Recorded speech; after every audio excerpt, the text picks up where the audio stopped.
Hi friends, Nifty 52 weeks హైకి 24,635 దగ్గర touch అయ్యి ఈరోజు 24,586 దగ్గర క్లోజ్ అవడం జరిగింది. ఆల్ టైమ్ రికార్డ్ హైగా కూడా టచ్ అయింది. అందులోనూ మార్కెట్ వోల్టాలిటీ హెచ్చుతగ్గుల అసమానతల మధ్య కూడా 25,000 బెంచ్ మార్క్ వైపుకు దూసుకువెళ్తుంది. కానీ ఇక్కడ డౌట్ ఏంటంటే బడ్జెట్ బిఫోరే 25,000 మార్క్ను అందుకుంటుందా లేదా అనేదే ఇక్కడ ఇంపార్టెంట్ మార్క్. టుడే వచ్చేసరికి మాత్రం నిఫ్టీ 50 హయ్యెస్ట్ రికార్డ్ టచ్ అవటం కూడా ఈరోజు జరిగింది. సో 25,000 మార్క్ని తొందరలోనే అందుకోవాలని కూడా కోరుకుందాం. ఇక్కడ మనం గమనించినట్లయితే నిఫ్టీ 50 రోజు రోజుకి ఒక రికార్డ్ని అయితే సృష్టిస్తుంది. ఎవ్రీడే ఒక 10 పాయింట్స్లోనో 20 పాయింట్స్లోనే హైలో టచ్ అవటం, అలాగే డౌన్లో అక్కడ క్లోజ్ అవటం జరుగుతోంది. అందులోనూ నిఫ్టీ 50 గరిష్ట లాభాలతోనూ సెషన్స్ కూడా లాభాలతోనే ముగింపు స్థాయిలో ముగించడం కూడా మంచి శుభసూచకంగా మారింది. ఈరోజు మార్నింగ్ నిఫ్టీ 50 అందులోనూ మండే పూట 110 పాయింట్స్ ఇంక్రీజ్ అయ్యి 24,635 గరిష్టాన్ని కూడా నమోదు చేయడం జరిగింది. అదేవిధంగా 24,550 స్థాయిల పైన ఈరోజు మండే రోజు క్లోజ్ అవటం కూడా ఇక్కడ ఇంపార్టెంట్ అనమాట మనకి.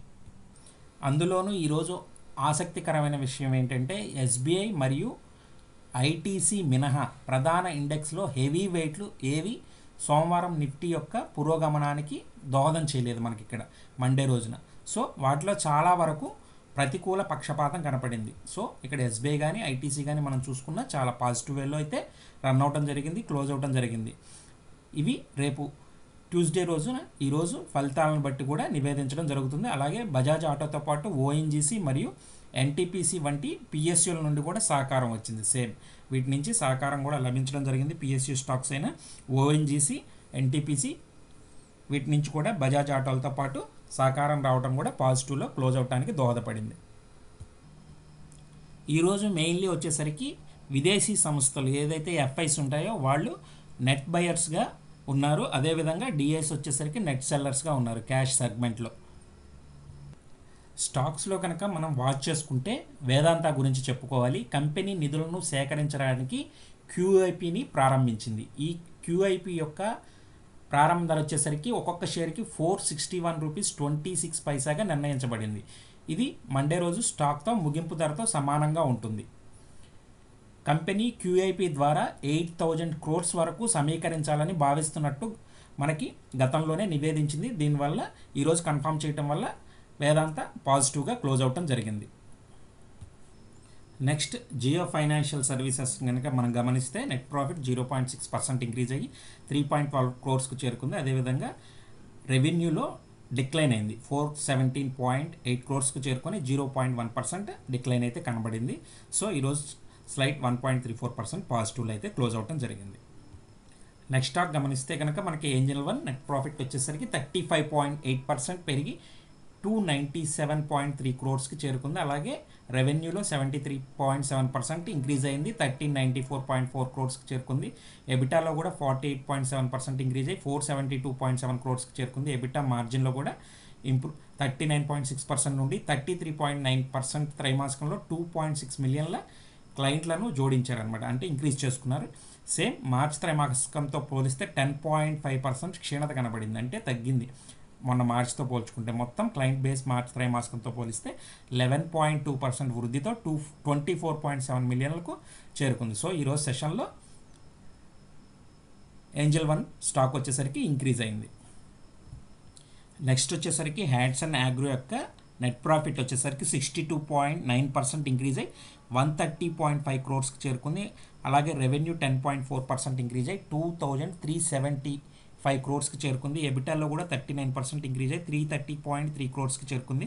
ఎబిటా మార్జిన్లో కూడా 11.1% నుండి 13.9%. కంపెనీ ఒక్కొక్క షేర్కి కూడా 6 రూపీస్ ఇంటరిమ్ డివిడెండ్ని ప్రకటించింది. మధ్యంతర డివిడెండ్ కూడా 6 రూపీస్ అనేది ప్రకటించడం జరిగింది.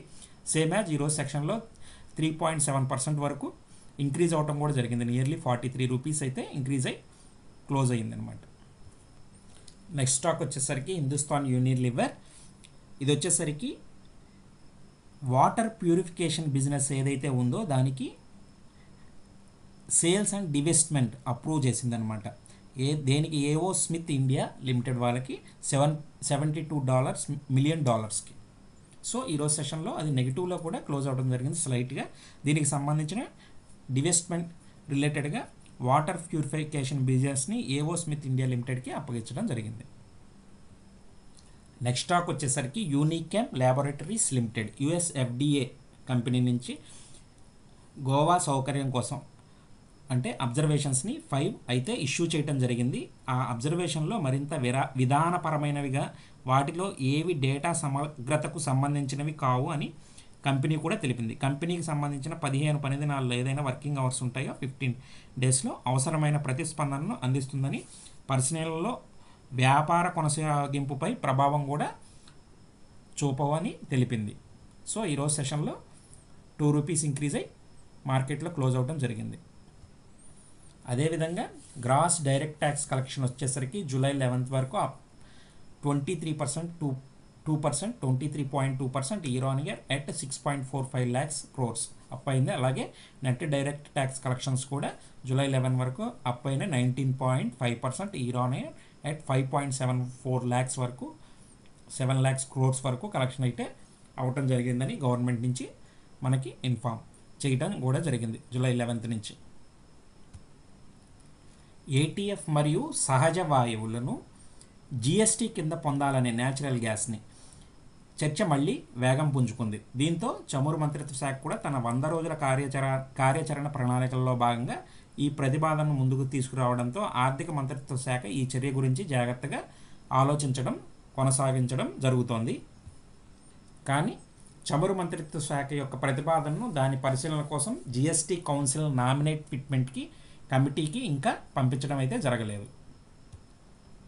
ఇక్కడ గమనించదగ్గ విషయం ఏంటంటే జిఎస్టీ పాలనలో ఏదైనా వస్తువు లేదా సేవను జిఎస్టీ కింద చేర్చాలనే ఏదైనా ప్రతిపాదన, ఆ ప్రతిపాదనలో మంత్రిత్వ శాఖ లేదా పరిశ్రమ ముందుకు తెచ్చింది.